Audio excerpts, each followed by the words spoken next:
Hey everyone, I'm Ultima456, here are the Ultimates, and welcome to episode 71 of Let's Platinum Danganronpa 1, 2, Reload.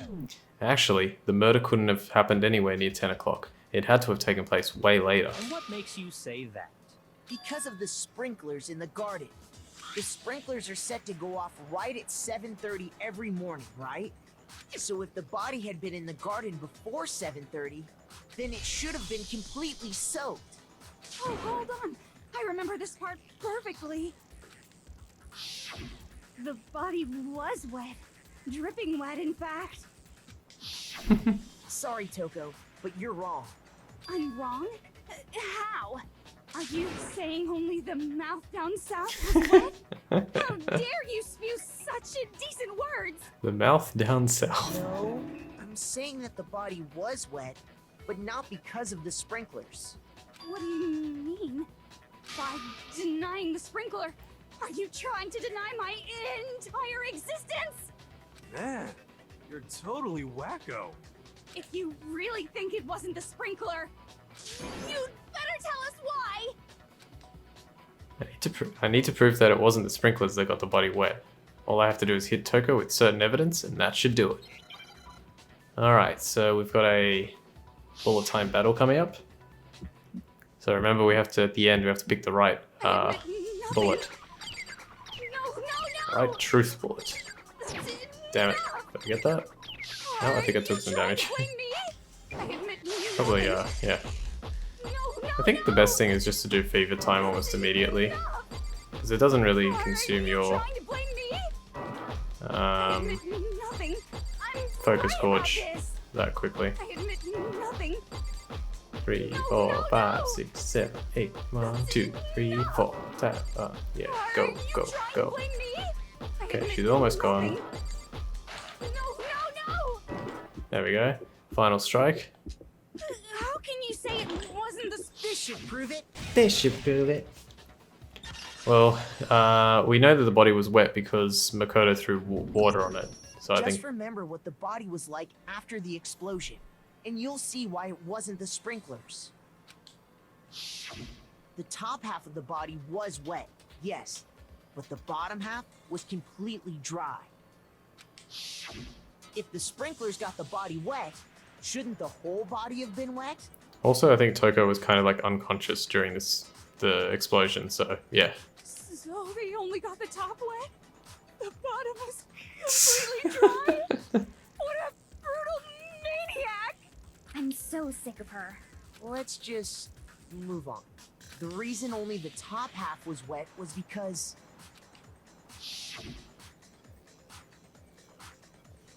while the body was still on fire, I doused it with water. But only the part on fire, the top half. Oh, then I guess the sprinklers really didn't do it. So if the sprinklers didn't get the body wet, then the murder must have taken place sometime after the sprinklers turned on at 7:30 in the morning. Which means she must have been killed sometime between then and when the body was discovered at 9. But Makoto's alibi was only missing from 10 o'clock last night to 7:30 this morning, right? So there's no way Makoto could have done it. I guess you had an alibi after all. Good for you. In which case, the only one left without an alibi is Kyoko. Kyoko's the only one without an alibi, which would mean that Mukuro's killer is... No, I refuse to believe it. Kyoko murdered someone? That's... I'd just like to say one thing. If you vote for me and I die here, the mystery of this school will stay hidden forever. Which is why I can't let that happen. Huh? So are you saying you're not the culprit? Of course I'm not. I have no reason to kill anyone. This is a trap the mastermind has laid for us. A trap? We're this far into the game and now you decide to blame me? Stop wasting time! Stop wasting energy! You really think your little trick is gonna work? Shut up, you. You got it, boss! Shutting up now! Anyway, Kyoko, you actually did have a reason to kill her. Huh? She did? She thought Mukuro was the ultimate despair. In other words, the mastermind behind everything. So she killed her to try and put a stop to all this. Isn't that right, Kyoko? But you made one catastrophic mistake. Mukuro wasn't the mastermind at all. And as a result, we were forced into another trial, something I'm sure you weren't at all expecting. So, that was her motive? If she had a motive and no alibi, well then, I think it's pretty clear Kyoko's gotta be the culprit. I'm not the only one without an alibi. Makoto's explanation is still insufficient. Huh? The sprinklers didn't get the body wet, but that doesn't mean the murder happened when he said it did. What are you... Because you see, there is a way the body could have avoided getting wet. Interesting. I'm listening. All it would take is covering the body with a certain something to keep it from getting wet. A certain something at the scene was used to cover the body. Could it have been? It was the tarp. I got it! You're talking about the tarp, aren't you? You catch on quick. You're right. All you'd have to do is cover the body with the tarp, and that'd take care of the water. In fact, that's exactly what the killer did. The dirt pattern on the tarp can attest to that. Only one side of the tarp got dirty, because that's the side that got covered in water. The side that faced down over the body, meanwhile, kept perfectly clean. This proves that the killer used the tarp to keep the body from getting soaked. But why would they go to all that effort just to keep the body from getting wet? Most likely so they could cloud the issue of when the murder actually took place. In other words, to create an excuse exactly like the one Makoto just gave us. Why would Kyoko say that? Why would she want me to look? Why would she want to make me look like the killer? No, I can't think about that right now. That tarp. If it was used the way Kyoko said, the tarp must have touched the body, right? But the body. Wait. Something's not right. And what might that be? I can't worry about Kyoko's motivations. If I don't do something, everyone's gonna think I'm the killer. I have to refute what Kyoko said. Alright, so yeah, this case is really, really, really involved. But it's great, it's fantastic. So let's just keep reading and try and figure this out. By covering the body with the tarp, the killer prevented it from getting wet. So the reason the tarp was only dirty on one side is because the sprinkler got that side wet. But the underside of the tarp, it was totally spotless, right? It's because that side was protected from the water. Since it was facing down toward the body, of course it didn't get dirty. There has to be a clue hidden in the tarp somewhere. So if the other side was facing the body, the killer prevented it from getting wet. if the other part was facing the body, then wouldn't it have gotten bloody? Because the sprinkler got that side wet. But the underside of it was totally spotless. Let's see. That side was protected. Since it was facing down toward, of The course body, it didn't get dirty. Well, body before the explosion. Body before the explosion had the knife and the blood, so that part would have got Actually, bloody. one side being clean is pretty strange if you think about it. Because the blood wasn't dry before the body got blown up, right? Byakuya said it himself. Not to touch it, or you might get some on you. If you put a tarp on a body in that state, it absolutely would have gotten blood on it. Well, maybe the culprit washed it, so nobody would know they'd used it. If they had, they would have washed both sides. Just washing the one side wouldn't hide anything. Oh, yeah, true. More than that, what if the very blood we saw on the body was meant as a kind of camouflage? Huh? The blood was camouflage? What if, after the killer used the tarp to avoid the sprinklers, they then covered the body in blood that didn't belong to the victim? You mean someone else's blood? Where would they get something like that?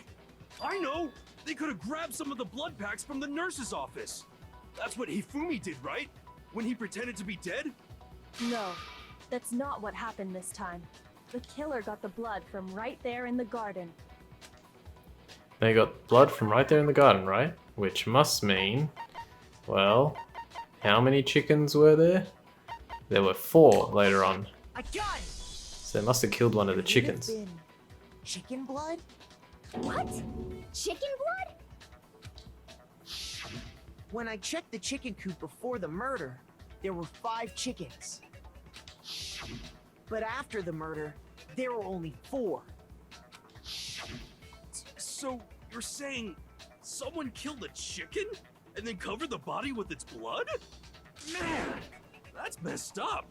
Killing a living thing just to do something like that is awful. They should have at least eaten it. I wonder if the killer had to get the blood from the scene so they wouldn't be spotted walking around. Anyway, there's no denying that a chicken went missing, which provides a basis for my theory. Perhaps, but even so, there's one thing that still doesn't make sense. You said the culprit used the tarp to avoid the water and then covered the body in blood, right? But if that's the case, then the blood should have soaked into the ground around the body. But that's not what we saw. Only the victim's clothing had blood on it. The ground was completely clean. I have to agree, that certainly is strange. Maybe they didn't apply the blood at the scene. Maybe they covered the coat in blood beforehand. They covered it beforehand? When you discovered the body, was it wearing the coat like you normally would? I think so. Wait, no. The head was through the neck hole, but the arms weren't in the sleeves. Then that settles it. Sorry, I'm having a tough time keeping up. What settles what? Here's what happened. The murder took place before the sprinklers went off, but the body didn't get wet because the killer covered it with the tarp. Then, later, at the same time the killer was gathering up the tarp, they pulled the coat over the body, the coat they'd already covered in blood. This series of cover-ups was meant to disguise the actual time the murder occurred. They wanted us to think the murder happened sometime after the sprinklers had gone off, at 7:30. If that's actually what took place, it certainly becomes possible that the murder happened earlier. But to pull all that off, wouldn't they have had to go back to the garden after the sprinklers turned off? That actually wouldn't have been all that difficult. Huh? They already had the coat ready, so they just had to grab the tarp and pull the coat over the body. They'd be done in no time. Maybe, but still. Hina, after you met up with Makoto in the dining hall, did you two stay together from that point on? Oh no. I headed off to the gym, and Makoto didn't show up till later. Then he had plenty of time to spare, wouldn't you say? That's not... Don't bother saying it's not possible. I must admit, Kyoko's reasoning is sound. Makoto's alibi is inadequate. And the suspicion falls back on me again. But why? Why is Kyoko trying to entrap me? I don't understand. Disguised dead body has been added to the truth bullet section of your handbook. Well then, it looks like we're back to square one. Makoto's alibi is no good, so once again, our suspects are him and Kyoko. For serious, man? Which one of them did it? Hey, why don't we let luck decide? Let's flip a coin. 50-50 odds. Oh! See? Pretty good idea, right? No, not that. I just remembered something super serious. Well, don't just stand there. Out with it. You know that knife we found all black and burnt? One we found stuck in the body before it exploded, right? According to the Monokuma file, the knife went all the way through, from front to back. So, what about it? I'm pretty sure I'd seen that knife somewhere before. That's what I thought when I first saw it. I just remembered. Listen, more important. Now that we have the knife, what are we gonna do with it? We can't let Toko keep it, that's for sure. We don't know what she might do. I don't want it anyway. So what to do? Why don't you hang on to it, Makoto? Huh? Me? It's the knife we gave to Makoto? You don't seem surprised. You must have noticed earlier. Yeah, Then why did you hide that fact? it's not that I hid it. It's just... I couldn't be sure of what actually happened last night. I thought maybe I really did kill her. Suspicious! Very suspicious indeed. The knife we found stuck in the body came from Makoto. Now I'm totally convinced he did it. 12,000% convinced. Considering everything up till now, I should be able to make it clear. I have to prove that I didn't murder anyone. I'm not the killer.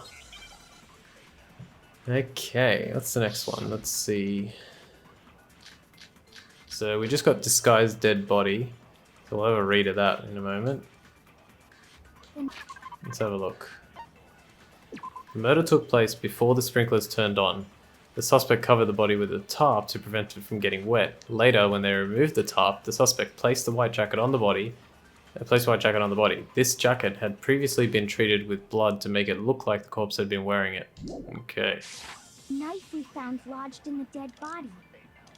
It's the same one we gave to Makoto. It really is, isn't it? I was afraid of that.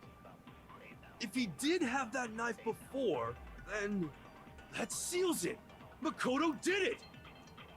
Just because I had the knife once, that automatically makes me the killer? Well, getting stabbed is what killed her, right? So there's no question. You took that knife of yours and killed her with it. What a horrible man you are, Makoto. Getting stabbed is what killed her. I don't think so. Due to the explosion, the victim's identity is unknown. They were, however, dead before the blast. So we've got to use... Wait, do we even have Monokuma file? I used that knife to kill Mukuro? No, there's no way. The knife we No. found Okay, lodged we in don't have the the Monokuma file, so It really is, we have to isn't use it? the disguised If he dead did body. have that seals it. Just because I had Because if they that prepared the automatically- coat and Getting then stabbed is what killed her. put the knife in it later, then yeah, it would have been disguised. Getting stabbed was not what killed her. Wait, hold on. The stab wound isn't what killed Mukuro. That should be clear from the description of the cover-up we just heard. Lies! We never talked about what killed her. No, don't you remember? The killer covered the dead body with the tarp, and then put the bloody coat on it, right? In other words, the victim never wore that blood-stained coat until after they were dead. Okay, fine. So what? So, when we discovered the body, the knife had been thrust through the coat along with the body. Meaning, if she wasn't stabbed until the coat was put on, and she was already dead at that point, obviously the stab wound isn't what killed her. Maybe you stabbed her twice. Once to kill her and once to cover it up. The victim was stabbed twice in the same spot. No, there's no way that's possible. So the answer is Monokuma file number 5, but I can't remember The why. Monokuma file clearly states that Oh, there one was stab only wound. one stab wound. Oh yeah, it sure did. I totally forgot about that. Yeah, me too. Then the knife Was just another piece of camouflage set up by the true killer. They probably stabbed her to draw attention away from what actually killed her. Exploding the body afterward was probably meant to do the same thing. The explosion severely damaged the body, making it impossible to know what really killed her.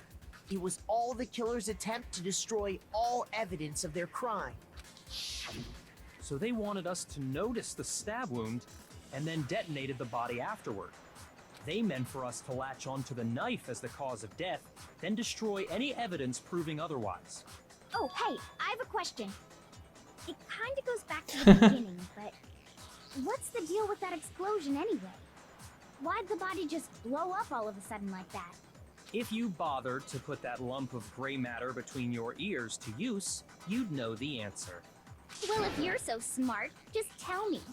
I'll tell you. I bet some unknown quantum particle caused an atomic level spontaneous combustion! I might be dumb, but even I'm not dumb enough to believe that. Go ahead, Makoto. Tell her or we won't make any headway on this. There's only one explanation I can think of for the explosion. And that is... the fragments near the dead body. I got it! I got it! After the explosion, we found a tiny fragment of something on the ground near the body, right? Okay, let's stop there and we'll keep going next time. So we're getting through this already quite a lot. It'll probably finish in another few episodes, so we'll see. Like this class trial, I mean. But it is getting interesting. So yeah, well, we're getting really close now. Alright, I want to thank you all for watching episode 71 of Let's Platinum Danganronpa 1-2 Reload. My name is Ultima456, you're the Ultimates, and I'll see you next time.